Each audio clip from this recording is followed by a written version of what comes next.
नमस्कार दोस्तों। आज अपने प्रॉफिट एंड लॉस का कुछ एक्स्ट्रा क्वेश्चन कर रहे हैं। तो अपने पास क्वेश्चन नंबर 1 है कि एक व्यक्ति अपने लाभ की गणना विक्रय मूल्य यानी कि सेलिंग प्राइस के ऊपर 20% करता है, तो उसका वास्तविक या रियल प्रॉफिट परसेंटेज क्या है। तो चलिए इस क्वेश्चन को देखते हैं। हमेशा प्रॉफिट का जो परसेंटेज है वो कॉस्ट प्राइस पर फाइंड होता है। Profit upon cost price into 100, ये इसका प्रॉफिट परसेंटेज का फार्मूला होता है। लेकिन इसने गलती से प्रॉफिट परसेंटेज को सेलिंग प्राइस पे फाइंड कर लिया।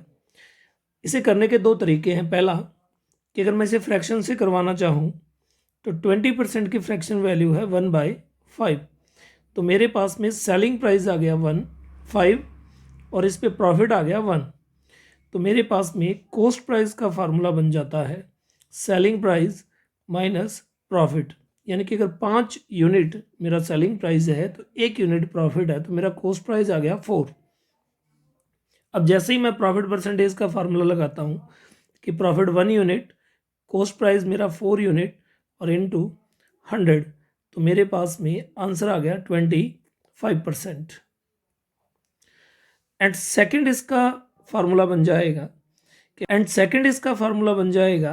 कि अगर मैं सेलिंग प्राइस को 100 मान लूँ तो मेरा प्रॉफिट आ रहा है 20, तो यहाँ से मेरा कॉस्ट प्राइस का फार्मूला हो जाएगा selling price minus profit equal to 80 rupees मेरा कॉस्ट प्राइस आ गया। अब मैं प्रॉफिट परसेंटेज का फार्मूला लगा देता हूँ इसमें कि profit upon cost price into 100, तो मेरा आंसर आ गया 25% और यही अपना आंसर है। सेकंड क्वेश्चन अपने पास है कि एक व्यक्ति कुछ खिलौनों को 3 रुपये प्रति खिलौने की दर से बेचता है, तो उसे 20 रुपये की हानि होती है। यदि वह उनको 3 रुपये 25 पैसे 3.25 रुपीज़ की दर से बेचता है तो उसे 30% का लाभ होता है। तो बताओ उस व्यक्ति ने कितने खिलौने बेचे थे। यानी कि हमने को नंबर ऑफ टॉयज यहाँ पे फाइंड करना है। तो अगर अपने देखें तो इसमें दो सेलिंग प्राइस दिए हुए हैं। फर्स्ट सेलिंग प्राइस में वो कह रहा है कि खिलौने बेचे 3 रुपये के हिसाब से, तो उसे 20 रुपीज़ का लॉस हुआ। लेकिन अगर सेकंड सेलिंग प्राइस की अपने बात करें यहाँ पे, तो उसने खिलौनों को बेचा 3.25 रुपीज़ की दर से, तो उसे 30 रुपीज़ का प्रॉफिट होता है। अगर देखा जाए तो एक खिलौने का जो रेट है वो पहले से बढ़ गया 0.25 रुपीज़, यानी कि पहले 3 रुपये था और बाद में हो गया 3 रुपये 25 पैसे, तो एक खिलौने पे 25 पैसे रेट बढ़ा दिया गया। जैसे ही 25 पैसे रेट बढ़ा तो ये जो 20 रुपये का लॉस था ये 30 रुपीज़ प्रॉफिट में चेंज हो गया। जब दो सेलिंग प्राइस का डिफरेंस होता है और एक पे प्रॉफिट और एक पे लॉस होता है तो दोनों को ऐड कर दिया जाता है, तो ये दोनों सेलिंग प्राइस का जो डिफरेंस है वो आ जाता है। तो अपने पास में आ गया कि दोनों सेलिंग प्राइस में जो डिफरेंस है वो 50 रुपीज़ का है, यानी कि वो पहले से 50 रुपये ज़्यादा कमा रहा है। अगर 3 रुपये वाले पर उसने जितना कमाया था या लॉस लिया था, सेकंड सेलिंग प्राइस पे वो उससे 50 रुपये ज़्यादा कमा गया। और ये क्यों हुआ? क्योंकि एक खिलौने का रेट 0.25 बढ़ गया। अगर एक खिलौने का उसको 2.5 मिला तो कितने खिलौने बेचे तो उसको 50 मिलेगा। तो इसमें क्या करेंगे, इसमें अपने टोटल रुपीज़ को 1 टॉयज़ की जो रेट में चेंज आया उससे काट देंगे, तो अपने पास में equal to number of toys आ जाएंगे। तो अपन करेंगे तो जैसे ही पॉइंट हटा तो ऊपर लग गया 20 या 100 और नीचे आ गया 25, इसका पॉइंट कैंसिल कर दिया और जैसे इसे काटा तो ये 2 पे कटा और अपने पास में नंबर ऑफ टॉयज़ आ गए 200 और यही अपना आंसर है। अगर इस क्वेश्चन को फार्मूले बेस करना चाहे शॉर्ट ट्रिक से, तो इसकी ट्रिक बनती है कि रेट का डिफरेंस अपॉन रेट का अंतर बटा में सेलिंग प्राइस का अंतर, सेलिंग प्राइस का अंतर। तो पहले से रेट में जो अंतर है, अगर प्रॉफिट और लॉस दिया हुआ है, एक बार प्रॉफिट है और एक बार लॉस है, तो अपने उसको ऐड कर देंगे तो अपने पास में आ गया 20 + 30 और रेट का अपने पास अंतर आ गया कि पहले बाद में था 3.25 और उससे पहले था 3, तो अपने पास में आ गया 50/0.25। तो अगेन अपने पास में आंसर आ जाएगा 200। नेक्स्ट क्वेश्चन है अपने पास 3। इसमें यह कह रहा है कि एक दुकानदार 400 रुपये में एक मेज बेच करके 25% का लाभ कमाता है, लेकिन एक दूसरी मेज को वह 10% हानि पर बेचता है। इस पूरे सौदे में ना लाभ ना हानि हुई, तो दूसरी मेज का क्रय मूल्य यानी कि कॉस्ट प्राइस क्या था। देखिए इस क्वेश्चन को करने के लिए जो फर्स्ट मेज थी उसे 400 रुपये में बेचा, यानी कि उसका सेलिंग प्राइस था 400 रुपये और उस पर उसने प्रॉफिट कमाया 25% का। तो यहाँ से मैं कॉस्ट प्राइस फाइंड कर लेता हूँ और कॉस्ट प्राइस का फार्मूला होता है selling price into 100/100 plus profit. तो जैसे मैं इसे काटता हूँ तो ये 25 से 4 टाइम, ये 25 से 5 टाइम और इसे 5 से काटेंगे तो ये कटा 80 टाइम और मेरे पास में कॉस्ट प्राइस आ गया 80 × 4 320 रुपीज़, 320 रुपये। अब अगर देखा जाए तो यहाँ पे अपने को प्रॉफिट हो रहा है रुपीज़ में कि 400 रुपये में बेचा गया था, इसका कॉस्ट प्राइस 320 आया, तो अपने पास में यहाँ प्रॉफिट आ गया 80 रुपीज़। ये अपना फर्स्ट पार्ट हो गया। अब बात करते हैं सेकंड टेबल की। अगर सेकंड की बात करें तो सेकंड पे 10% का लॉस हुआ, सेकंड पे 10% का लॉस हुआ, लेकिन इसे पूरे सौदे में नो प्रॉफिट नो लॉस हो रहा है। तो ये जो पहले टेबल पे प्रॉफिट हुआ था ये सेकंड लॉस की भरपाई कर रहा है। मतलब ये 80 रुपीज़ अगर सेकंड टेबल में इन्वेस्टमेंट किया जाए तो वो नो प्रॉफिट नो लॉस की कंडीशन में आ जाएगा। तो ये जो सेकंड टेबल पे 10% का लॉस है ये 80 रुपीज़ के बराबर है। अगर 10% की वैल्यू 80 है तो 100% की वैल्यू हो गई 800 रुपीज़ और 100% किसी भी प्रोडक्ट का कॉस्ट प्राइस होता है। तो सेकंड टेबल का कॉस्ट प्राइस आ गया 800 रुपीज़। चलिए नेक्स्ट क्वेश्चन है अपने पास 4 नंबर। इसमें ये कह रहा है एक आदमी 1 रुपये में 12 की दर से कुछ नींबू खरीदता है और उतने ही नींबू 1 रुपये में 8 की दर से खरीदता है और दोनों तरह के नींबू को मिलाकर के वो 2 रुपये में 20 की दर से बेच देता है। पूरे सौदे में उसे 8 रुपये का लॉस होता है, तो बताओ उसने कुल कितने नींबू खरीदे। देखिए इस क्वेश्चन को करने के लिए अपने प्रोडक्ट को इक्वल कर लेंगे और उसके बाद प्रॉफिट या लॉस फाइंड कर लेंगे। कैसे? चलिए ये कह रहा है 1 रुपये में 12 नींबू खरीद के लाया और दोबारा ये कह रहा है 1 रुपये में 8 की दर से खरीद के लाया। उतने ही नींबू, ये बोला 1 रुपये में 12 की दर से खरीदे, उतने ही 1 रुपये में 8 की दर से खरीदे। तो अगर यहाँ मैं प्रोडक्ट को इक्वल कर लूँ तो मैं 12 को 2 से मल्टीप्लाई कर देता हूँ और 8 को 3 से, तो मेरी पास में दोनों जगह 24 लेमन हो जाते हैं। अगर मैंने प्रोडक्ट को डबल कर दिया तो उसका प्राइस भी डबल हो जाएगा और अगर मैंने प्रोडक्ट को ट्रिपल किया, 3 गुना किया, तो उसका प्राइस भी 3 गुना हो जाएगा। तो मेरे पास एक कंडीशन बन गई कि 2 रुपये में चॉइस की दर से लेमन खरीदे गए और 3 रुपये में चॉइस की दर से लेमन खरीदे गए। और अगर मैं इन दोनों को मिला दूं तो मेरे पास कंडीशन बन रही है मिलने के बाद कि 5 रुपये में 48 की दर से नींबू खरीदे गए। ये मेरी खरीदने की बात आ गई। मैंने प्रोडक्ट को इक्वल कर लिया और प्रोडक्ट को इक्वल करने के लिए जितना उससे मल्टीपल किया उतना ही प्राइस को मल्टीपल कर दिया। तो फाइनल मेरे पास में आ गया कि 5 रुपये में 48 की दर से खरीदा गया। अब वो कह रहे सभी को 2 रुपये में 20 की दर से बेच दिया, यानी कि अब अगर उन्हें सेलिंग प्राइस पे आते हैं तो उसने सभी को 2 रुपये में 20 की दर से बेच दिया। अगर यहाँ भी मैं प्रोडक्ट को इक्वल कर लेता हूँ तो मैं पहले वाले को 20 से मल्टीपल कर देता हूँ। तो अगर मैं दोनों तरफ 20 से मल्टीपल करूँ तो मेरे पास में यहाँ कंडीशन बन गई कि 100 रुपये में 960 नींबू खरीदे गए और अगर मैं नीचे वाले को 48 से मल्टीपल कर दूँ तो मेरे पास में आ जाएगा कि 96 रुपीज़ में 960 लेमन बेच दिए गए।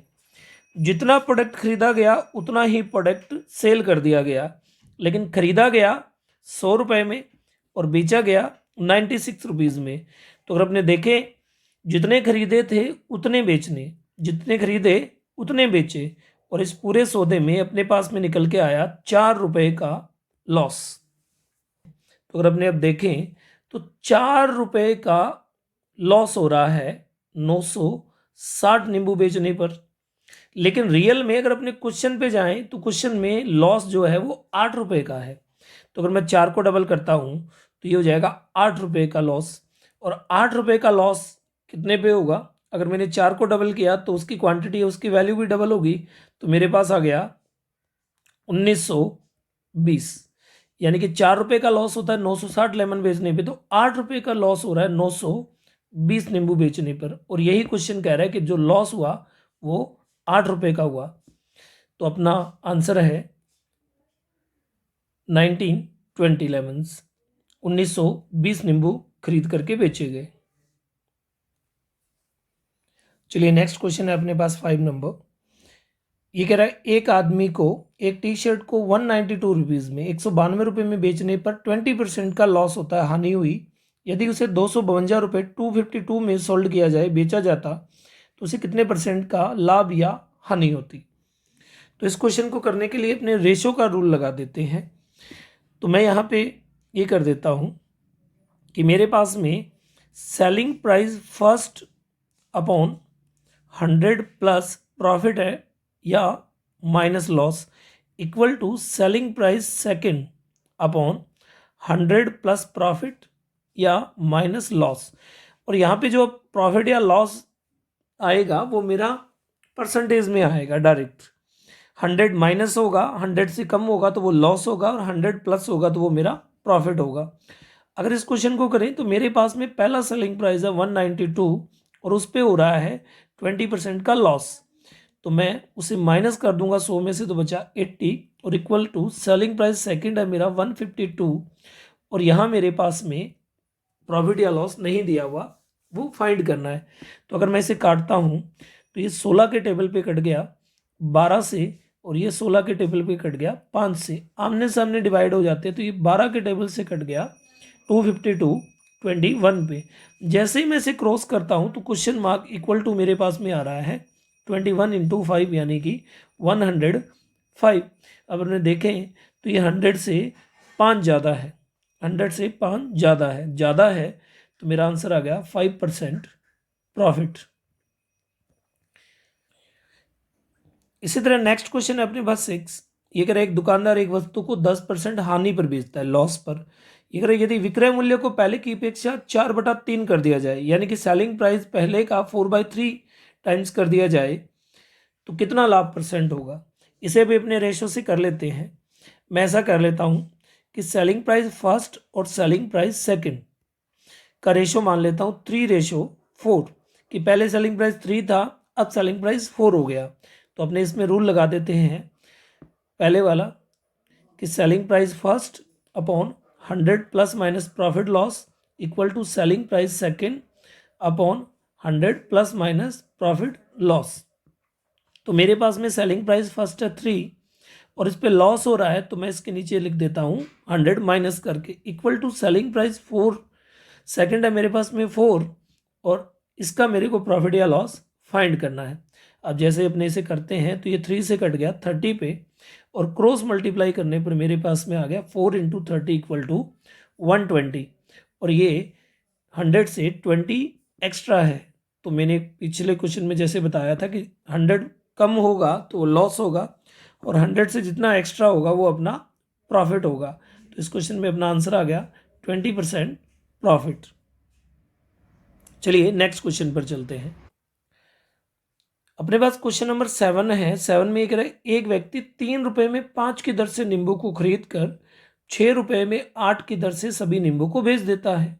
यदि पूरे सौदे में 90 रुपये का लाभ हुआ हो तो नींबुओं की कुल संख्या बताइए। देखिए इस क्वेश्चन को भी अपने प्रोडक्ट से कर लेते हैं कि जैसे प्रोडक्ट इक्वल करेंगे अपने पास cost price and selling price find हो जाएगा।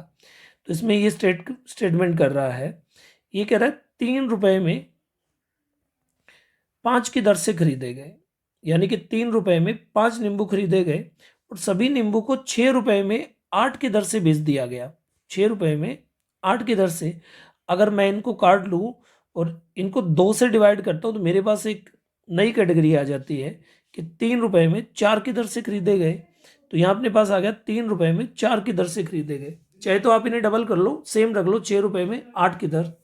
तो अपने पास आ गया 3 रुपये में 5 नींबू खरीदे गए और 3 रुपये में 4 नींबू बेच दिए गए। तो मैं यहाँ प्रोडक्ट को इक्वल कर लेता हूँ।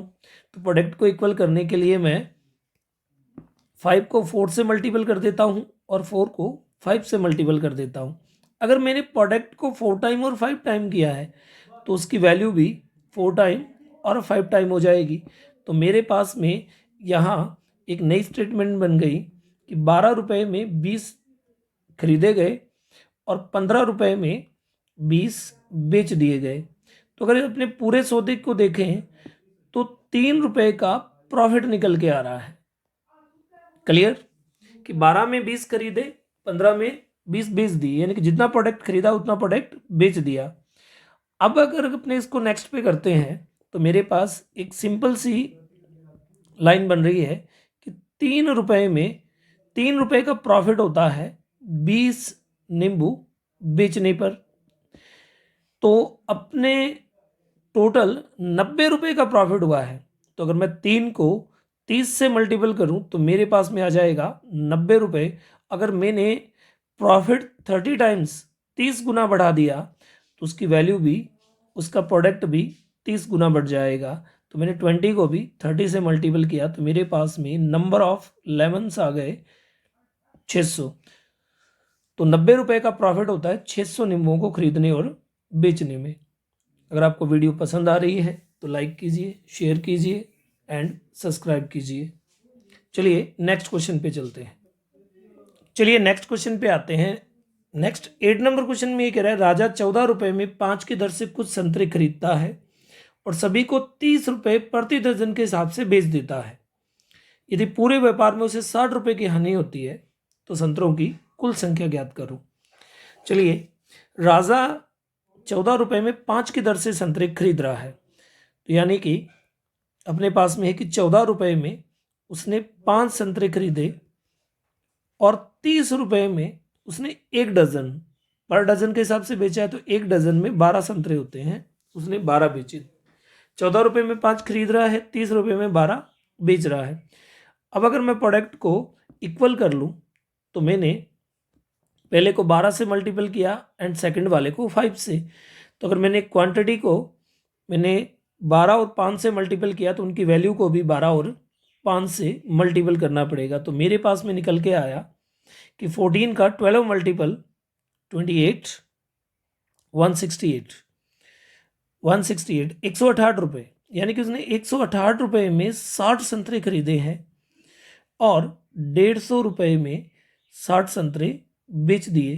तो अगर अपने देखें तो 60 संतरे खरीदने और बेचने में उसको 18 रुपये का लॉस हो रहा है, क्योंकि 168 में उसने परचेज किया है और 150 में उसने उसको सोल्ड किया है। अब अगर अपने इसको देखें तो 18 रुपये का लॉस हो रहा है 60 संतरों को खरीदने या बेचने में। अब अगर मैं दोनों साइड में 6 से मल्टीप्लाई कर दूं, 6 से दोनों साइड में 6 से डिवाइड कर दूं तो मेरे पास में यहाँ पे आ जाएगा कि 3 रुपये का लॉस हो रहा है 10 संतरों को खरीदने या बेचने में। कि अगर मैंने प्रोडक्ट को 16 किया है तो उसका लॉस भी 16 हो गया। अब ये क्वेश्चन में कह रहा है कि पूरे में 60 रुपीज़ का लॉस हो रहा है। तो अगर मैं 3 को 20 से मल्टीप्लाई करूं तो मेरे पास में आ जाएगा 60 रुपीज़। अगर मैंने इसको 20 से मल्टीपल किया तो मेरे को वैल्यू को भी 20 से मल्टीपल करना पड़ेगी। और जैसे ही मैं 10 से 20 को मल्टीपल करता हूँ तो मेरे पास में आ गया 200 ऑरेंजेस या संतरे। तो 60 रुपये के लॉस के लिए उसने 200 संतरे खरीद करके बेचे हैं। नेक्स्ट 9 नंबर क्वेश्चन में कह रहा है एक व्यापारी 1 रुपये में 2 की दर से कुछ पेंसिल खरीद कर लाया और 1 रुपये में 3 की दर से उतनी ही और पेंसिल खरीदी और सभी को बेच करके 20% का उसने लाभ कमाया। तो बताइए पेंसिल को पर डजन किस रेट पर बेचा है उसने, किस दर से या किस मूल्य पर बेचा है। तो इस क्वेश्चन को करने के लिए अपने सेम वही तरीका लगाते हैं प्रोडक्ट वाला कि प्रोडक्ट इक्वल करते हैं। ये कह रहा है 1 रुपये में 2 पेंसिल खरीदी है और उसी प्रकार ये कह रहा है उतनी ही पेंसिल 1 रुपये में 3 की दर से खरीदी है, 1 रुपये में 2 की दर से और 1 रुपये में 3 की दर से। अब अगर अपने देखें तो मैं यहाँ पे प्रोडक्ट इक्वल कर लेता हूँ क्योंकि उसने बोला उतनी ही पेंसिल, तो मैंने इसे 3 से मल्टीपल किया और सेकंड को 2 से मल्टीपल किया, तो इसकी वैल्यू भी 3 से और सेकंड की 2 से मल्टीपल होगी। तो मेरे पास में एक कंडीशन निकल के आ गई कि 3 रुपये में 6 पेंसिल खरीदी गई और फिर 2 रुपये में फिर 6 पेंसिल खरीदी गई। तो अगर मैं देखूं तो कुल 5 रुपये में 12 की दर से पेंसिलें खरीदी गई कि 5 रुपये में 12 पेंसिल खरीदी गई। अब ये कह रहे हैं इन सभी को किस रेट पे बेचे कि 20% का लाभ हो, यानी कि कितने रुपए में बेचे कि उसे 20% का लाभ हो, यानी कि 12 पेंसिल खरीद के वो 12 पेंसिल कितने में बेचे। देखिए उसने 12 खरीदी 12 बेची, प्रोडक्ट इक्वल हो गया और वो डजन की बात कर रहा है तो यहाँ डजन भी कंप्लीट हो गई। तो अपना सिंपल सा क्वेश्चन बन गया कि 12 पेंसिल यानी कि एक डजन का उसका कॉस्ट प्राइस कितना है 5, तो एक डजन का सेलिंग प्राइस कितना होना चाहिए 20% प्रॉफिट पर। तो मेरे पास में एक डजन का सीपी या कॉस्ट प्राइस बन गया 5 रुपये और एक डजन पे मेरे को प्रॉफिट चाहिए 20% का। तो मैं सेलिंग प्राइस का फार्मूला अप्लाई कर देता हूँ कि cost price into 100 plus profit upon 100, 0 से 0 कैंसिल हुआ, अपने पास आ गया 60/10, तो इक्वल टू आ गया 6 रुपीज़। 6 रुपये में वो 12 पेंसिल बेचेगा तो उसको क्या होगा, उसको प्रॉफिट होगा।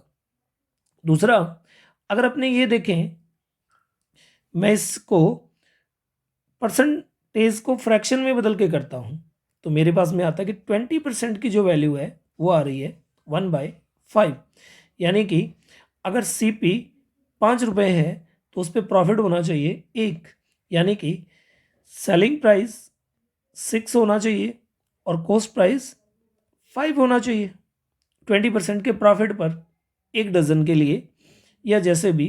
तो अगर अपने देखें तो यहाँ से एक डजन का जो कॉस्ट प्राइस है वो 5 है, तो एक डजन का जो सेलिंग प्राइस है वो कितना आ जाएगा 6 रुपीज़, और यही अपना आंसर है। चलिए नेक्स्ट क्वेश्चन पे चलते हैं। नेक्स्ट क्वेश्चन में ये कह रहा है एक वस्तु के क्रय मूल्य और विक्रय मूल्य का अनुपात 3:4 है, तो लाभ या हानि का परसेंटेज बताइए। ये कह रहा है कॉस्ट प्राइस और सेलिंग प्राइस, ये कह रहा है कि कॉस्ट प्राइस और जो सेलिंग प्राइस है उसका जो रेशो है वो 3:4 है। अगर मैं इसमें रेशो का रूल लगा दूं और मैं रेशो को ही रिजल्ट मान लूं तो मेरा कॉस्ट प्राइस हो गया 3 रुपये और सेलिंग प्राइस हो गया 4 रुपये, तो इस पूरे सौदे में प्रॉफिट आ रहा है 1 रुपीज़ या 1 यूनिट।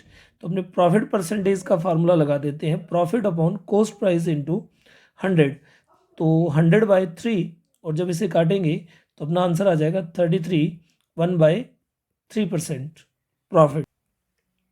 सेम पिछले टाइप का क्वेश्चन है कि एक वस्तु का क्रय मूल्य उसके क्रय मूल्य विक्रय मूल्य का 5/7 गुना है, यानी कि जो कॉस्ट प्राइस है वो सेलिंग प्राइस का 5/7 टाइम्स है, तो लाभ या हानि का प्रतिशत बताइए। अगर अपने इस क्वेश्चन पे आते हैं तो अपने ये देखते हैं कि मैं 5/7 को कन्वर्ट कर लेता हूँ रेशो में, तो मेरा cost price ratio selling price हो गया 5:7, तो कॉस्ट प्राइस मेरा 5 है, सेलिंग प्राइस मेरा 7 है, तो अगर 5 में खरीद के 7 में बेचा जा रहा है तो कितने का प्रॉफिट हो रहा है 2 का। और प्रॉफिट परसेंटेज निकालने के लिए profit upon cost price into 100, और जब इसे सॉल्व करेंगे तो अपने पास में आ जाएगा 40% प्रॉफिट, और यही अपना आंसर है। Thank you. अगर आपको वीडियो पसंद आ रहा हो तो शेयर करो, लाइक करो और सब्सक्राइब करिए।